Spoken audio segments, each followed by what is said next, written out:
Hey everyone, welcome back to the channel. In today's video, I'm going to show you guys how to split expenses in Wave. Some expenses may cover multiple categories like a receipt that includes office supplies and client gifts. Here's how to split that. Step 1. Navigate to the transaction page. Click transaction in the Wave sidebar. And in step 2, find the transaction to split. So locate and click on the transaction you want to divide. This will open the detailed view. Step 3, click the split this transaction option. Just below the category field, you're going to see a split this transaction link.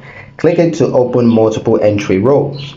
Step 4, enter split details. Now divide the amount into multiple lines, for example $50 on the office supplies and $30 on the gifts.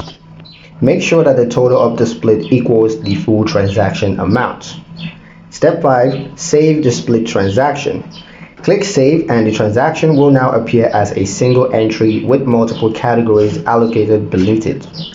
That's pretty much it for the video, guys. Hope you liked it. Hope you found the information here useful enough. If you did, like the video, comment down below, let me know what you thought. Share the video with your friends and subscribe to the channel if you haven't done so already, and I'll see you in the next one.